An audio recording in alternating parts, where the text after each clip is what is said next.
সবাইকে good morning. অনেক বেশি ঠান্ডা পড়েছে আজকে, আর্লি ঘুম থেকে উঠতে হলো আর ব্রেকফাস্ট রেডি। এখন বলি কেন আর্লি উঠতে হলো, আজকে সাকিবের প্রোগ্রাম আছে নেত্রকোনায়। তো আমাদের যাওয়ার প্ল্যান ছিল দুপুর 1টায় রওনা হব, যেহেতু 4টায় প্রোগ্রাম। তো আমার ফুপির বাসা সাকিব যে জায়গায় পারফর্ম করবে তার থেকে মাত্র 20 টাকা রিক্সা ভাড়া লাগে, মানে 10 মিনিটের রাস্তা। তো আমার ফুপি শুনে ফোন করে পাগল করে দিতেছিল, আমার বাসার এত কাছে এসে তোরা কেন বাসায় আসবি না। তো যাওয়ার কথা ছিল শুধু আমার আর সাকিবের। এর মাঝখানে সাকিবের প্রোগ্রাম দেখবে আমার চাচি, আমার কাজিন, তারপর হলো ফুপি, আমরা সবাই একসাথে রওনা হয়ে গেলাম, মানে প্ল্যান ছাড়া। আমরা কিন্তু অলরেডি বের হয়ে গিয়েছি। তো যাই হোক, যেহেতু ফুপির বাসায় যাব আমি, এই ফুপির আসলে আত্মীয় স্বজনের বাসায় বেড়ানোর মতো টাইম পাই না, যেহেতু আমার নিজের একটা পেজ আছে। তারপর আসলে সবকিছু মিলে আসলে টাইমই পাই না আমি আত্মীয় স্বজনের বাসায় যাইতে। এটা আমার খুব বাজে অভ্যাস। আমরা সিএনজি তে অলরেডি উঠে পড়েছি। তো আমি একটু চিপস খাচ্ছিলাম, আমরা আল্লাহর রহমতে রওনা হয়ে গেলাম। আর ওয়েদারটা একদম ফুরফুরা ছিল কিন্তু ঠান্ডা ছিল। আমরা 1 ঘন্টার মাঝখানে নেত্রকোনা আহ চলে এসেছি। তো এখানে আমরা একটু চাটা খেলাম, তারপরে আমরা এখান থেকে অটো নিয়ে নিলাম, যেহেতু আমরা সবাই একসাথেই যাব। আমরা কিন্তু অনেকেই এসেছি, মানে চাচি ফুপু বললামই তো, কাজিনরা এসছে। এই তো আমার ফুপির বাসা। তো এই ফুপির কথা আসলে ওইভাবে স্পেশালি না বললেই না, আমাকে এত বেশি আদর করে ছোট থেকেই। শুধু এই ফুপি না, আমি আসলে ফ্যামিলির সবারই খুব আদরের, এটা আমার ভাগ্য। আর ফুপির বাসাটা অনেক বেশি সুন্দর ছিল। আমি আসলে কখনোই যাই নাই, আমি অনেক ছোট সময় গিয়েছিলাম। তো এই বাসা করার পর আর যাওয়া হয় নাই। তো ফুপু তো মানে আমারে বলতেছিল, আমি ভাবছিলাম যে আসলে শুধু শুধু গিয়ে ঝামেলা। তারপরে আসলে ফ্যামিলি একটা প্ল্যান হয়ে গেল। এখানে আমার দুই ভাবি ছিল, একটা বড় ভাবি ছিল, একটা ছোট ভাইয়ের বউ ছিল। এই হলো বড় ভাবির মেয়ে। তো সবার সাথে ওইটা হলো আমার ছোট ভাই।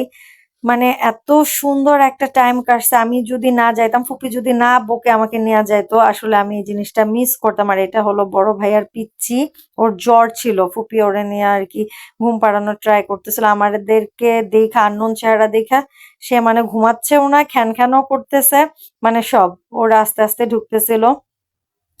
আসলে আমার একটা সেকেন্ডের জন্য মনে হয় নাই যে আমি আমার বাসার বাইরে আছি। আমার মনে হয়েছে আমি নিজের বাসায় আসছি, মানে আছি। আসলে এত মানে আত্মীয়তা, আসলে সত্যি একটা মনের টান, এটা সত্যি কথা। আর ভাবিগুলো এত বেশি ভালো, মানে সত্যি কথা কি বলবো, মনে হয় যাই বলবো তাই কম হয়ে যাইতেছে। তো ড্রয়িং রুমে আমরা বসলাম, ভাবি জিজ্ঞেস করতেছিল যে যেহেতু আমরা লাঞ্চ টাইমে গিয়েছি যে কি করব, একবারে খেয়ে নিবেন না নাস্তা দিব। তো আমি বললাম যে না, আমরা একটু কফি খাই, যেহেতু আমি চা কফি পাগল মানুষ। তো ভাবিও খুব মজা করে আমাদের জন্য কফি বানায় নিয়ে আসলো। আর সবাই একসাথে ঘোরার একটা মজাই আলাদা। আর ইদানিং হয়েছে কি, সাকিব নতুন করে আবার গান, মানে কিবোর্ড বাজানো শুরু করছে। আমার ফ্যামিলির সবাই সাকিবকে ভীষণ সাপোর্ট দিচ্ছে। সাকিবের প্রোগ্রাম দেখার জন্য মেনলি সবাই চলে গেছে আমরা দল বেঁধে। ফুপিও কিন্তু আমাদের সাথে প্রোগ্রামে অ্যাটেন্ড করেছিল।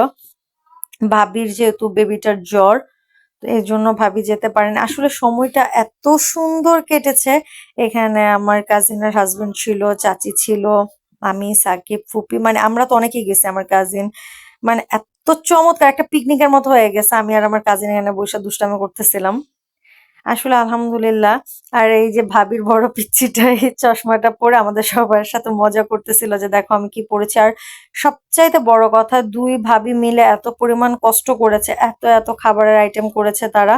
মানে কি বলবো, বাচ্চাটারও জ্বর ছিল। সব মিলায় আসলে মনে হয়েছে যে একটা ঝামেলাতেই আর কি পড়ে গেছে, এরকম মনে হয়েছে। কিন্তু এই কথা বলার পরে দুই ভাবি আমার ভীষণ বকা দিছে, এটা কেমন কথা, আত্মীয় স্বজন আসলে ভাল লাগে, আপনি যখন ইচ্ছা তখন আসবেন, মানে কাছের মানুষ কাকে বলে। তো এই তো আমরা খেতে বসলাম, সাকিব খাচ্ছিল, সাজিনরা এক টেবিলে বসছিল। ওদের খাওয়া শেষ হওয়ার পর আমি খেলাম। রান্নাগুলো অসম্ভব মজা হয়েছিল।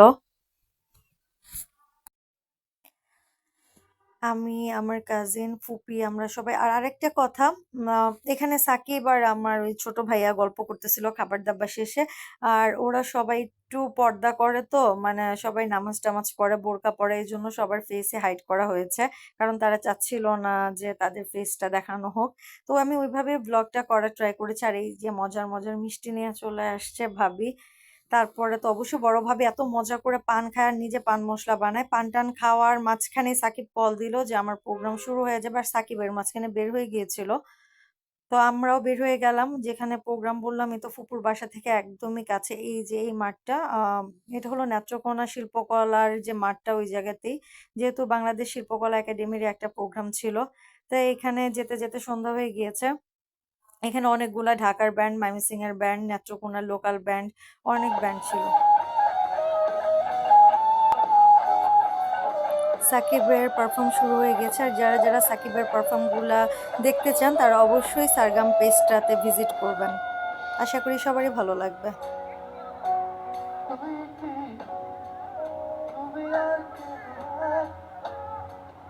অভিমান করো না, দূরে দূরে থেকো না, ঘুম আসে না, ঘুম আসে না।